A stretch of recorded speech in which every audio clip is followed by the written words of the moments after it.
आपने इस बात का मुझ पर भरोसा किया कि हम अगर निहाली सोच के साथ कोई फैसला करेंगे तो तमाम वर्कर, तमाम लोग हमारे साथ रहेंगे। मैं आप लोगों से जनता दल मालेगांव की प्रेसिडेंट होने के नाते और साथ ही निहाल अहमद की जानशीन होने के नाते, उनकी बेटी होने के नाते आपसे ये वादा करती हूँ कि कोई भी फैसला हो, हिंदुस्तान में कोई भी लीडर किसी भी मुफाद के लिए कहीं भी चला जाए, हम लोग निहाली सोच और सेकुलरिज्म के खिलाफ कभी नहीं जाएंगे।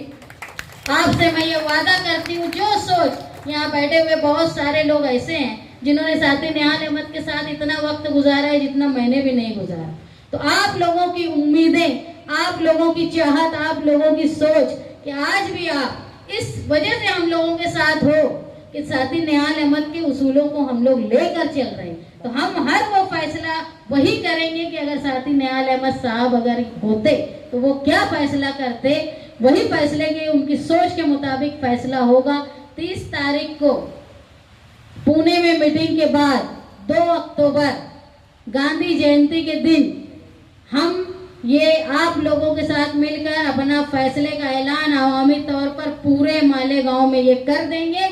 और मैं आपको यकीन दिलाती हूँ हर फैसला ऐसा होगा जो आपकी चाहत, सोच और उसूल के मुताबिक। आप लोग यहाँ आए और इतनी बारिश और मौसम की शिद्दत के बावजूद बड़ी तादाद में आए, मैं आप लोगों की शुक्रगुजार हूँ। जो पार्टियां महाराष्ट्र में फिरका परस्तों के साथ बैठ गई, जिस रियासत में रहने वाले लोगों के साथ फिरका परस्तों के साथ बैठ गई, उनके मालेगांव के जिम्मेदारान राष्ट्रवादी के अवामी तौर पर एक मीटिंग नहीं लिए, क्योंकि उनको लालच है। वो चाहते हैं कि रुपया पैसा फिरका परस्तों से मिलके कमाया जाए। अभी तक अपना रूल साफ नहीं किए, मगर हम उनमें से नहीं हैं। हम निहाल साहब के वर्कर हैं और हम ये मानते हैं कि पार्टी वर्करों की राय पर चलनी चाहिए, शहरियान की राय पर चलनी चाहिए। पार्टी का हर फैसला शहरियान और वर्करों के बीच में रहकर उनके मशवरे से होना चाहिए। इसीलिए हम आज यहाँ बैठे हैं। फैसला कर्नाटक में हुआ, मगर बैठे हो तुम आज मालेगांव में। मैं अभी बोला कि जो लोग महाराष्ट्र में फैसला करें, जिसका असर तुम्हारे शहर पर हो रहा है फिरका परस्ती का, वो असर के साथ भी यहाँ की आज एक पार्टी अपना रूल साफ नहीं करती। मुझे फिक्र इसलिए भी ज्यादा है कि आज मालेगांव शहर के जो हालात हैं फिरका परस्ती के, वो मुसलसल बढ़ रहे हैं। और इसलिए बढ़ रहे हैं कि सरकार फिरका परस्तों की है। मैं यहाँ देख रहा हूं कि कैंप से आए हुए नौजवान साथी हमारे रफीक भाई, साजिद भाई, ये भी हैं। ये भी तुमसे उम्मीद रखते हैं कि तुम इनके मुहाफिज हो। यही उम्मीद रखते ना भाई। आज तुम यहाँ हो, मगर तुम कैंप संगमेश्वर में रहने वाले लोगों की भी उम्मीद हो, इसलिए फिक्र ज्यादा है। नहीं तो हमें भी कोई जरूरत नहीं है।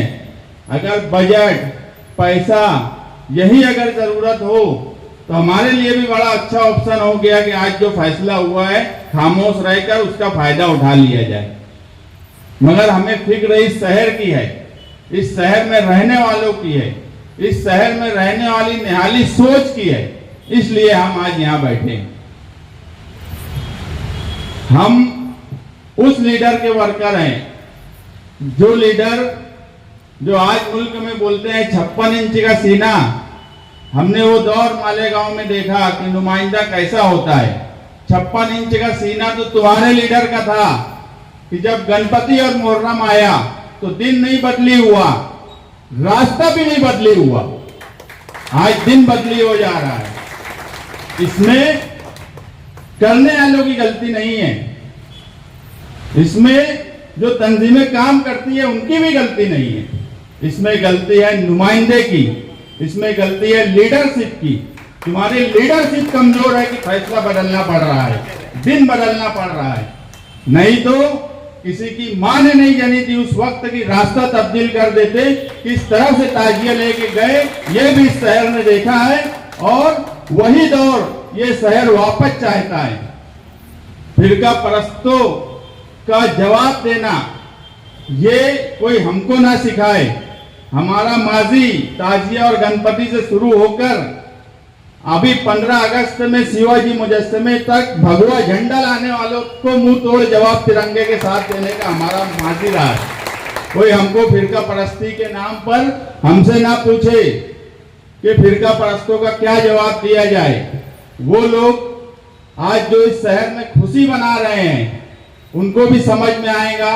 जो लोग फिरका परस्तों के स्टेज पर जाकर बैठते हैं, जो इस शहर में फिरका परस्तों के साथ दोस्ती निभा रहे हैं, जो आज सबसे बड़ा फिरका परस्त इस शहर का दादा भूसे उसके साथ दोस्ती निभाने की कोशिश कर रहे हैं, वो इस शहर को जवाब दें। हम वर्करों के साथ बातचीत करके 30 तारीख की मीटिंग है, यहाँ साजिदा मैडम भी बैठे हैं। जब से वो फैसला हुआ है मुसलसल उनको टेंशन है, मुसलसल वो महाराष्ट्र के लीडरों के रास्ते में कहीं ना कहीं कोशिश कर रहे हैं कि कोई रास्ता निकले, क्योंकि इस शहर को बचाने का सवाल है, इस शहर को जवाब देने का सवाल है। इस शहर में मसला ये हो गया कि मजबूरी की लीडरशिप तुम्हारी नस्लों को बर्बाद कर देंगी। मजबूरी की लीडरशिप खत्म करो इस शहर से। जो काम कर रहा है, जो फिरका परस्तों का जवाब दे रहा है, जो बदनवानी के खिलाफ बोल रहा है, जो इस शहर का मुस्तकबिल इसकी तरक्की चाहता है, उसके साथ रहो। मगर बड़े अफसोस के साथ मुझे कहना पड़ रहा है कि शहर ने क्या बात है, क्यों कि मजबूरी की लीडरशिप कि बस कुछ नहीं, मजबूरी है, मजबूरी की लीडरशिप तुम्हारी औलादों को भुगतना होगा। इसलिए मैं यही कहूंगा कि मजबूरी की लीडरशिप खत्म करो। और फिरका परस्तों के सवाल पर आज हमारा जो भी फैसला, अभी सोहेल अब्दुल करीम साहब ने बोला कि शान हिंद को इख्तियार दिया गया है कि वो उस पर फैसला करें और पार्टी के सभी लोगों को वो फैसला मंजूर रहेगा। तलवाड़ा के सवाल पर मैं आपको एक बात बता दूं, लगभग 6 साल का वक्फा हो गया। हमारे बाजू वाले जिनको अभी ये नहीं समझ रहे किस बाजू जाएं, उन्होंने फैसला किया, ठहराव किया, फिरका परस्तों से मिलकर किया, एग्रीमेंट रोकने की कोशिश हम मुसलसल कर रहे हैं। मगर जब तलवाड़ा के सवाल पर हम कारपोरेशन गए कि पाइप चोरी का डाला जा रहा है, चोरी से पानी लिया जा रहा है, उस पर बंदिश लगाई जाए, उस पर बंदिश लगाने की कोशिश भी हो रही है। तलवाड़ा का जो पाइपलाइन 880 फिल्टर प्लांट तक आने वाला है उसका टेंडर जल्दी निकाला जाए। इस सवाल पर इस शहर के नुमाइंदे का इतना गैर जिम्मेदाराना बयान कि पानी हमेशा चोरी होता है, ये एक एमएलए का बयान हो सकता है? इतना गैर जिम्मेदाराना बयान कि तुम वो चोरी पर एक लफ्ज नहीं बोल रहे हो और ये बोल रहे हो कि पानी हमेशा चोरी होता है। इससे गैर जिम्मेदाराना बयान मैंने मेरी जिंदगी में नहीं सुना कि कोई इतना भी गैर जिम्मेदार हो सकता है इस शहर का नुमाइंदा। मैं आपको एक बात बोल रहा हूं कि कुछ लोगों ने ठहराव करके दिया, अब जो है कुछ लोग एग्रीमेंट की इस गैर जिम्मेदाराना बयान के पीछे कुछ लोग चाह रहे हैं एग्रीमेंट, दोस्ती में एग्रीमेंट करवाना चाह रहे हैं। वो भी शहर के सामने आने वाला है कि किस तरह से दोस्ती दादा भूसे से निभाई जाए, तो एग्रीमेंट में किस तरह से मदद की जाए, वो कोशिश भी इस शहर में हो रही है, वो भी हम देख रहे हैं, हमारी नजर भी उसके ऊपर है। और वक्त आएगा तो सबूत के साथ हम लोगों के सामने वो चीज भी रखेंगे। मेरा सिर्फ इतना बोलना है कि आप लोग फिक्र मत करो, अच्छा फैसला कभी कभी मुसीबत में, जब मुसीबत आती है तो कभी कभी अच्छी राहें खुल जाती है। आप यकीन मानो तुम्हारे मुस्तकबिल के लिए अच्छी राह खुलेंगी। आज जो भी कर्नाटक में हुआ है इसी में तुम्हारी मुस्तकबिल की राह खुलेंगी, क्योंकि तुम उम्मीद हो। 12 नवंबर के लड़के भी यहाँ खड़े हैं एक दो, तुम 12 नवंबर में जो मजलूम थे उनकी उम्मीद हो। तुम सडाना में अभी 1 महीना पहले 35 घर था, वहां एक घर पर हमला हुआ, वो घर रात में 1 बजे मालेगांव में तुम्हारी ऑफिस पर आया। आप इसको छोटी बात मानते हो? 1 बजे वो घराना यहाँ पर इस ऑफिस पर था। मैं एडिशनल एसपी को फोन किया कि ये ऐसा ऐसा हो रहा है। दूसरे दिन एडिशनल एसपी को सडाना जाना पड़ा। उस लड़के के ऊपर मामूली जो व्हाट्सएप और इंस्टाग्राम पर उसने कुछ लिखा था, वो भी एक्शन का रिएक्शन था। एक्शन के रिएक्शन में भी उसके घर पर हमला हुआ। और वो लोग जब मालेगांव आए तो वो किसी एमएलए के पास नहीं गए, वो किसी लीडर के पास नहीं गए, वो आए तो सिर्फ तुम्हारे पास आए। तुम उन मजलूमों की उम्मीद हो, इसलिए फिक्र ज्यादा है इस फैसले पर। ये जो हो रहा है कर्नाटक में, इसलिए हमें ज्यादा फिक्र है कि आप लोगों से मजलूम, गैर फिरका परस्त, सेकुलर, आज आसपास के देहात, तुम्हारे आजू बाजू के मोहल्ले, वो तुमसे उम्मीद लगाए हैं कि अगर उनके ऊपर कुछ होगा तो निहाल अहमद के मानने वाले लोग उनके लिए 56 इंच का सीना लेके खड़े रहेंगे। ये उम्मीद है उनको, इसलिए वो तुम्हारे साथ है, इसलिए हमको फिक्र ज्यादा है। इस शहर में पुलिस का रूल भी अजीब और गरीब हो गया है कि जब 2 कम्युनिटी आपस में किसी मामले में आती है तो मैं हमेशा बोलता कि पुलिस जब ये बोलती कि लॉ एंड ऑर्डर संभाला जा रहा है, इंसाफ के साथ पुलिस अगर लॉ एंड ऑर्डर संभालेंगी तो हम उनका इस्तेकबाल करेंगे। वो एक कम्युनिटी को दबाकर लॉ एंड ऑर्डर संभालने की कोशिश कर रही है, ये जुल्म है और ये पुलिस का काम नहीं है।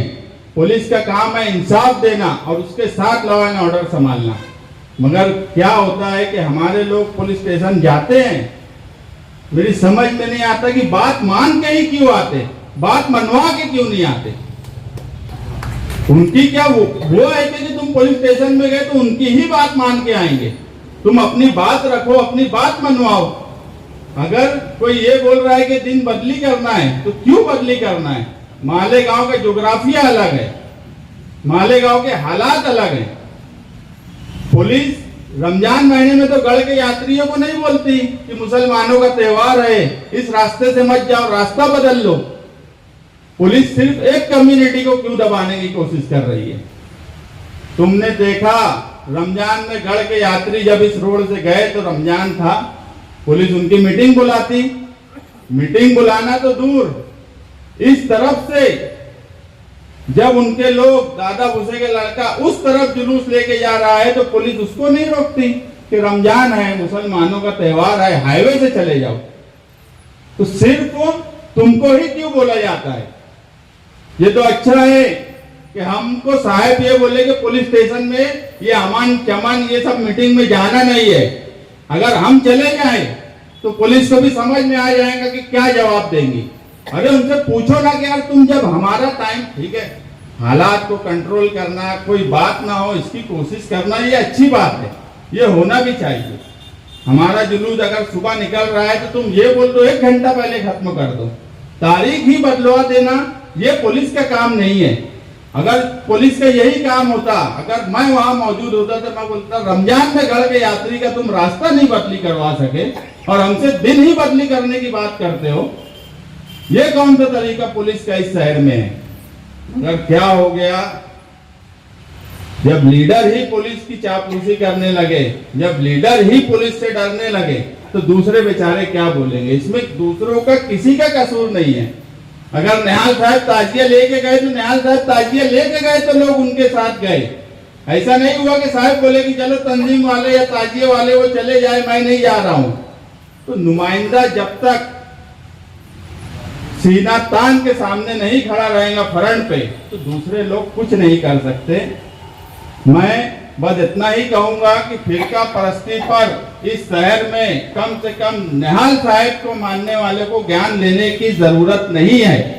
उनको अच्छी से समझता है कि फिरका परस्तों का मुंह तोड़ जवाब कैसे देना है और ऐसे हालात में निहाल साहब ने जो हमको सिखाया है किस तरह से रास्ता बनाना है वो भी हमको आता है, और इंशाअल्लाह अल्लाह ने चाहा तो एक बेहतर रास्ता बनेगा। आप लोग बेफिक्र रहिए। आप लोग अगर इस शहर की फिक्र कर रहे हैं तो हम उससे ज्यादा इस शहर की फिक्र लेकर बैठे हैं, और इंशाअल्लाह एक अच्छा रास्ता बनेगा। इतना ही बोलकर मैं अपनी बात खत्म करता हूँ।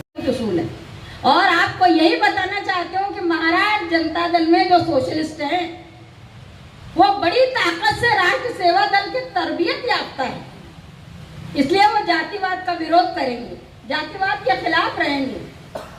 मैं आपको यह भी बता दूं कि तलवाड़ा डैम की बात जो अभी मुस्तकिम ने कही, इस डैम की वजूद को बचाना शहरियान का फर्ज बन जाएगा आगे जाके। 100 एकड़ जमीन निहाल साहब ने मेयर रहते हुए ली और फुकट में ली, बगैर पैसे के लिए उसके घर के बच्चे को नौकरी दिला के दी। ये सोहेल अब्दुल करीम बैठे हैं। जब मैं प्रेसिडेंट थी 17/2/97 को मैंने तजवीज पास की थी गिरना डैम की। ये जो बोलते हैं ना मिनिस्टरों के सामने कि इन्होंने कांग्रेस वाले क्या थे 97 में? वो जन जागरण करते फिर रहे थे, ना वो मंत्री थे, ना वो कुछ और उनकी ताकत थी, कुछ नहीं थे वो, ना आमदार थे। कहां से लाते हो 97 में? 97 में मनोहर जोशी थे वजीर आला जो शिवसेना के थे, देवी गौड़ा थे उस वक्त जो जनता दल के प्राइम मिनिस्टर थे, और साहब एमएलए थे इस शहर के। उस वक्त ये गिरना डैम को मंजूरी मेरा प्रेसिडेंटशिप के जमाने में निहाल अहमद साहब की वजह से और मधु दंडवते जो प्लानिंग कमीशन के चेयरमैन थे उनकी कोशिशों से, देवी गौड़ा की मदद से और मनोहर जोशी की मदद से आई। ये तो मुझे एक बार याद आया कि मैं अजीत दादा पवार के खिलाफ तकरीर कर दूं, जयंत पाटिल के खिलाफ तकरीर कर दूं जो यहाँ बोल के चले गए वो, या प्रेस कॉन्फ्रेंस लेके बोलूं। मैं जयंत को तो बोली भी। जयंत पाटिल जो है वो राजाराम बापू पाटिल का बेटा है, जो मेरे साथ पार्टी में काम करते थे, कांग्रेस से भाग के जनता दल में आए थे, हमने उनको सदर बनाया था। इसलिए मैं जयंत को बोली कि जयंत मैं शायद तेरी वजह से मजबूर हो गई, ना तो मैं प्रेस कॉन्फ्रेंस लेके ऐसी की तैसी करती कांग्रेस की, मगर अब आइंदा कोई कुछ चिट्ठी उट्ठी दे देता ना कि हमने ये काम करे, हमने वो काम करे, तो काम वाम मत देखा कर, जरा समझा कर, पूछा कर कि जा तुम्हारा ठहराव लेके आओ तो कहाँ पास किए तुम। तो मैंने बताया एक आध टाइम ना फौजदारी गुना दाखिल कर दूंगी झूठ बोलने के इल्जाम में। मैं आप लोगों को यकीन दिलाना चाहती हूँ कि जनता दल सेकुलर है, सेकुलर रहेगा, और उसके लिए महाराज जनता दल अपनी पूरी ताकत लगाएगी कि एकाएक कायम रहे, यूनिटी कायम रहे। आप आए, मेरी बात सुनी, आपके शुक्रिया के साथ मैं अपनी बात खत्म